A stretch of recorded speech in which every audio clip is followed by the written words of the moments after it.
नमस्कार दोस्तों, स्वागत है आपका पीआर पब्लिकेशन में। दोस्तों, उत्तराखंड सीरीज में हमने स्थानीय स्वशासन के बारे में पढ़ा था। दोस्तों, आज हम इसमें इसके कुछ मुख्य अनुच्छेदों के बारे में जानेंगे और तथा नगर निकाय के बारे में भी पढ़ेंगे। तो चलिए शुरू करते हैं आज की वीडियो। जैसा कि हम जानते हैं दोस्तों, आरंभ में जो हमारी पंचायती राज व्यवस्था थी वो हमारी नीति निर्देशक तत्वों के अंतर आती आती थी, तो और जो अनुच्छेद 40 में वर्णित है। तो दोस्तों, उस वक्त यह राज्य के अंडर में था, वह इसको लागू करना चाहे नहीं करना चाहें, लेकिन 73वें संविधान संशोधन 1992 के दौरान क्या किया गया दोस्तों, इसको संवैधानिक दर्जा दे दिया गया और हमारी अनुसूची 11 में भी इसको सम्मिलित कर दिया गया दोस्तों। ठीक है दोस्तों। और उसके बाद जो हमारा भाग 9 था उसमें भी ये सम्मिलित है। भाग 9 के 243 अनुच्छेद क से लेके हमारे कहाँ तक, अणों तक, या फिर हम कहें ए से लेके ओ तक, इसको क्या किया गया है दोस्तों, वर्णित किया गया है। ठीक है दोस्तों। तो दोस्तों, इसमें जो पहला अनुच्छेद है वो हमारे यहाँ अनुच्छेद 243 को, इसमें है हमारा ग्राम सभा का प्रावधान। ग्राम सभा का प्रावधान इसमें क्या है दोस्तों, कहीं भी अगर पंचायती राज इलेक्शन होंगे तो वहाँ पे को जो सबसे पहली इकाई देखी जाती है ग्राम सभा। ग्राम सभा कम से कम कितने सदस्य की होनी चाहिए दोस्तों, तो 200 या फिर उससे अधिक हो सकती है। यदि किसी गाँव में इसकी संख्या कम है तो 3-4 गाँव मिलाकर क्या बनाई जाती है दोस्तों, एक ग्राम सभा का निर्माण किया जाता है दोस्तों। और दोस्तों, इसी के अंतर्गत यदि हम देखें तो यदि पंचायत का गठन हो जाता है तो वर्ष में कम से कम 2 बार वहाँ पे को क्या है दोस्तों, बैठक कराना अनिवार्य होता है। और उसमें पर जो हमारी गणपूर्ति होगी, सपोज़ कि 200 सदस्य हैं तो उसके कम से कम 1/5 सदस्य चाहिए होंगे, जो ग्राम सभा की बैठक होगी, जिसे खुली बैठक भी कहते हैं, उसके लिए। ठीक है दोस्तों, तभी वो बैठक संपन्न हो पाएगी। उसके बाद दोस्तों, अगर मैं कहूँ अनुच्छेद 243 ख, जो उसका दूसरा भाग है बी, यह भारत में त्रिस्तरीय पंचायती राज की व्यवस्था का प्रावधान करता है दोस्तों। हमें पता है कि हमारे भारत में वैसे क्या है, त्रिस्तरीय पंचायती राज व्यवस्था का प्रावधान है, लेकिन यह ज़रूरी नहीं है कि प्रत्येक राज्य क्या करता है दोस्तों, अपने अनुसार ही कार्य करता है। तो वह इसको द्विस्तरीय भी बना सकता है और त्रिस्तरीय भी बना सकता है, और वह चाहे तो एक स्तरीय भी बना सकता है। जैसे दोस्तों हमारा केरल है, वहाँ पे हमें क्या देखने को मिलती है, एक स्तरीय हमें जो पंचायती राज व्यवस्था है देखने को मिलती है। और जैसे हमारा मध्य प्रदेश है, उड़ीसा है, यहाँ पे को द्विस्तरीय देखने को मिलती है। और हमारा उत्तराखंड है, और जो हमारा उत्तर प्रदेश है, और जो अन्य राज्य हैं, अधिकतर राज्यों में त्रिस्तरीय देखने को मिलती है दोस्तों। ठीक है। तो राज्य अपने अनुसार भी क्या करता है दोस्तों, पंचायत राज का गठन कर सकता है। उसे निर्णय लेने का अधिकार है कि वह उसको त्रिस्तरीय बनाए या द्विस्तरीय बनाए। ठीक है दोस्तों। एक फैक्ट और भी है दोस्तों, यदि क्या है, उस राज्य में जिनकी संख्या 20 लाख से कम है, वहाँ मध्यवर्ती राज्य स्तर पर पंचायतों का गठन नहीं किया जाएगा, और यह आवश्यक नहीं है दोस्तों। ठीक है। तो वहाँ पे वो क्या होगी, एक तो ग्राम स्तरीय होगी और एक जिला स्तरीय होगी, मध्य स्तरीय नहीं होगी, यदि जनसंख्या 20 लाख से कम है तो। ठीक है दोस्तों। दोस्तों, एक फैक्ट और याद रखेंगे कि बंगाल एक ऐसा राज्य है जहाँ पे को 4 स्तरीय क्या है दोस्तों, पंचायती राज व्यवस्था है। 4 स्तरीय का मतलब क्या है दोस्तों, जैसे जिला है, ब्लॉक है, और उसके बाद हमारा क्या है, ग्राम होता है। तो ये 3 स्तरीय होता है। इसमें क्या कर दिया जाता है कि इसमें परिषदें भी जुड़ जाती हैं दोस्तों, जैसे इसमें ग्राम पंचायत आ गई, अचल पंचायत, अंचलिक पंचायत और जिला परिषद, इस तरीके से जुड़ जाती हैं। ठीक है दोस्तों। उसके बाद आता है हमारा अनुच्छेद 243C। तो इसमें क्या वर्णित है दोस्तों, तो दोस्तों जो हमारा अनुच्छेद 243 है, इसमें पंचायतों की संरचना के बारे में प्रावधान किया गया है दोस्तों। इसके तहत क्या है, जो विधानमंडल है दोस्तों, जो हमारा विधानमंडल है, जिसमें विधानसभा के जो सदस्य होते हैं, वो भी क्या कर सकते हैं दोस्तों, विधि द्वारा पंचायतों की संरचना के संबंध में उपबंध बनाने की शक्ति उनको प्रदान की गई है दोस्तों। और दोस्तों, इसी के अनुसार जैसे हमारी पंचायती राज व्यवस्था में जो भी कार्यक्रम होते हैं, या फिर जो भी विकास से संबंधित कार्यक्रम होंगे, उसमें जो हमारे एमपी होंगे, एमएलए होंगे, वो भी क्या कर सकते हैं, और जो हम जो क्या कर सकते हैं, इसमें प्रतिभाग कर सकते हैं। ठीक है दोस्तों, इसके अनुसार।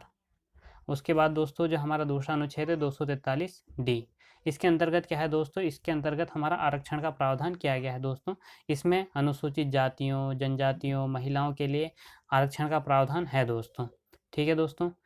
इसमें जो क्या है, जो 1/3 जो होंगी, जो 1/3 स्थान होगा इन वर्गों में, जो महिलाओं के लिए क्या होगा, हमेशा आरक्षित होगा। और दोस्तों, हमने पढ़ लिया है उत्तराखंड में 2008 के तहत क्या कर दिया गया था दोस्तों, जो महिलाओं का आरक्षण था वो 30% से बढ़ा के कितना कर दिया गया, 50% कर दिया गया दोस्तों। ठीक है दोस्तों। उसके बाद जो हमारा अनुच्छेद 243E है, इसके अंतर्गत क्या है दोस्तों, कि इस अनुच्छेद के अनुसार पंचायत में के नए निर्वाचन वर्तमान पंचायत के कार्यकाल समाप्त होने से पूर्व ही करा लिए जाएंगे। ठीक है दोस्तों, यदि क्या होता है वह जो सरकार है जो पंचायत में है वो क्या हो गई है 6 महीने पूर्व है, 6 महीने पहले से भंग हो गई है, तो तब क्या होगा दोस्तों वहाँ दोबारा से इलेक्शन हो जाएंगे।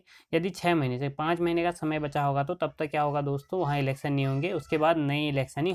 दोस्तों अनुच्छेद 243 एफ में क्या दिया गया है, एफ में पंचायत के सदस्यों के लिए योग्यता का प्रावधान किया गया है दोस्तों कि पंचायत का जो सदस्य होगा वो कम से कम 21 वर्ष का होना चाहिए, भारत का नागरिक होना चाहिए और पागल दिवाले नहीं होना चाहिए। ठीक है दोस्तों, तो ये 243 एफ के अंतर्गत आता है। 243 जी के अंदर क्या है दोस्तों, पंचायतों की शक्तियों का उत्तरदायित्व। तो पंचायतों की शक्तियों का उत्तर जो भी दोस्तों पंचायती राज अधिनियम के तहत पंचायतों को उनको 29 विषय दिए गए हैं, जिनमें से 14 विषय उनको अभी हस्तांतरित किए गए हैं। लेकिन आप ये फैक्ट याद रखेंगे कि पंचायती राज अधिनियम के तहत इनको कितने विषय दिए जाते हैं दोस्तों, तो 29 विषय दिए जाते हैं दोस्तों। इसके तहत ये क्या कर सकते हैं, जो क्या होंगे उनके लिए जो आर्थिक और सामाजिक कल्याण के लिए जो योजनाएं होंगी वो इसके तहत ये बना सकते हैं दोस्तों पंचायती राज के तहत। एक इम्पॉर्टेंट ये भी है दोस्तों अनुच्छेद एच, पंचायत द्वारा कर आरोपित करने की शक्तियाँ। दोस्तों अगर पंचायत क्षेत्र में लगता है कि उनको अधिक फंड की आवश्यकता है तो वो इसके तहत क्या कर सकते हैं दोस्तों, कुछ क्षेत्रों में कर आरोपित कर सकते हैं, जैसे भवन कर हो गया, जल कर हो गया, नहर कर हो गया, इनको वो आरोपित कर सकते हैं दोस्तों। ठीक है दोस्तों, 243 आई जो है वो किससे संबंधित है, तो पंचायतों की वित्तीय स्थिति में पुनरावलोकन के लिए वित्त आयोग का गठन किया जाएगा दोस्तों। इसके तहत वित्त आयोग का गठन होगा और प्रत्येक 5 वर्ष में, ठीक है दोस्तों, प्रत्येक 5 वर्ष में राज्यपाल द्वारा राज्य के वित्त में कितना प्रतिशत राज्य को मिलना चाहिए और कितना प्रतिशत पंचायत को दिया जाना चाहिए, इसकी सिफारिश करेगा। ठीक है दोस्तों, इस आयोग का मुख्य कार्य क्या है दोस्तों, जो भी पंचायतों को वित्तीय रूप से क्या है उनको सक्षम बनाना है, आत्मनिर्भर बनाने की पूर्ण कोशिश करनी है ताकि वो अपने विकास के कार्य आसानी से कर सकें। उसके बाद आता है दोस्तों हमारा अनुच्छेद 243 जे, इसके अंतर्गत क्या है दोस्तों, पंचायतों की लेखाओं की संपरीक्षा करना, जो भी कार्य किए जा रहे हैं दोस्तों उसका ऑडिट करने का कार्य किसके अंतर्गत आता है, तो अनुच्छेद 243 जे के अंतर्गत आता है। पंचायतों को वित्तीय अधिकार मिलने के कारण उसमें वित्त से संबंधित मामलों में पारदर्शिता बनाने के लिए, क्योंकि दोस्तों अभी हमने पढ़ा है कि अनुच्छेद 243 आई बनाया गया है जिसमें उनको वित्त से संबंधित जो भी कार्य होंगे वो मिलेंगे।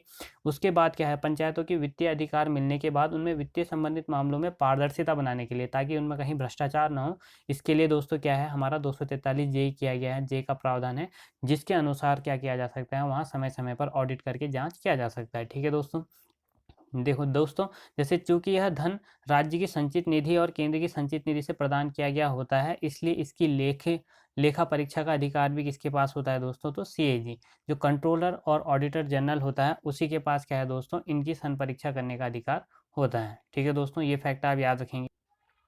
अनुच्छेद 243 एल है, उसके अंतर्गत क्या है दोस्तों कि केंद्र और जो केंद्र शासित प्रदेश होंगे क्षेत्र का में क्या होगा, पंचायती राज का लागू होने का प्रावधान किया गया है दोस्तों। जो भी क्या होंगे हमारे केंद्र शासित प्रदेश होंगे उनमें किस तरीके से पंचायती राज लागू हो उसका वर्णन किया गया है दोस्तों। 243 हमारा जो एम है उसमें पंचायती राज का किसी भी क्या होगा भाग में लागू ना होना, किस किस क्षेत्र में लागू होना चाहिए, वो तो हमारा किस में 243 एल में, जैसे केंद्र शासित प्रदेश हैं, और 243 जो हमारा एम है दोस्तों वहाँ पे वो किस क्षेत्र में लागू नहीं होना चाहिए इसके प्रावधान किए गए हैं।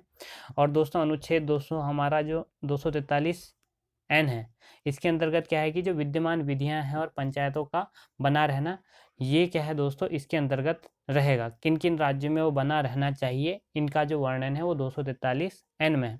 और जो हमारा दोस्तों अंतिम है उपखंड जो अनुच्छेद 243 ओ है, उसके अंतर्गत क्या है कि पंचायत के निर्वाचन संबंधी मामलों में न्यायालय के हस्तक्षेप पर रोक लगाना। जैसे कोई भी मामला होगा दोस्तों जो पंचायत के निर्वाचन संबंधी मामले होंगे उसमें न्यायालय किसी भी तरीके का हस्तक्षेप नहीं करेगा दोस्तों। ठीक है, तो ये आपको कुछ फैक्ट याद रखने हैं। उसके बाद दोस्तों अब हम पढ़ेंगे जो हमारे भारत में विभिन्न राज्यों का जो राज्य स्तर में जो पंचायती राज व्यवस्था है वो किस तरीके से है। ठीक है दोस्तों, तो अगर मैं कहूँ कि हमारे जो हमने पहले ही पढ़ लिया है दोस्तों कि जो भारत में है वो अलग अलग राज्यों में अलग अलग पंचायती राज देखने को मिलता है, जैसे केरल है, जम्मू कश्मीर है, त्रिपुरा है, मणिपुर है, सिक्किम है। दोस्तों यहाँ पे वो जो पंचायती राज व्यवस्था है वो केवल क्या है एक स्तरीय है। द्विस्तरीय पंचायती राज वाले राज्य कौन कौन से हैं दोस्तों? असम, उड़ीसा, मध्य प्रदेश, कर्नाटक और हरियाणा। इन राज्यों में कहीं कहीं पर क्या है दोस्तों, द्विस्तरीय पंचायती राज व्यवस्था देखने को मिलती है दोस्तों। और हमने पढ़ लिया था कि 2% अगर जहाँ पे कोई द्विस्तरीय पंचायती राज व्यवस्था है वहाँ पे वो क्या होना चाहिए, 20 लाख से क्या होगी दोस्तों, अगर कम आबादी होगी उस पंचायत में तो क्या होगा दोस्तों, वहाँ द्विस्तरीय पंचायती राज लागू होगा। और दोस्तों त्रिस्तरीय पंचायती राज वाले राज्य जो हैं वो उत्तर प्रदेश, बिहार, महाराष्ट्र, हिमाचल, पंजाब, हाँ हमारा क्या है दोस्तों, झारखंड, उत्तराखंड, राजस्थान, तमिलनाडु, छत्तीसगढ़, ये सब क्या है, त्रिस्तरीय पंचायती राज हैं। और एक हमने पढ़ लिया था दोस्तों कि 4 स्तरीय पंचायती राज वाला जो राज्य है एकमात्र पश्चिम बंगाल है, जहाँ पे को 4 स्तरीय पंचायती राज व्यवस्था देखने को मिलती है दोस्तों। ठीक है, तो ये फैक्ट आप याद रखेंगे। आज के लिए दोस्तों इतना ही। अगली वीडियो में हम पढ़ेंगे नगर निकाय के बारे में। तब तक के लिए दोस्तों आप क्या कहते हैं, वीडियो को लाइक करें, शेयर करें, सब्सक्राइब करें। धन्यवाद।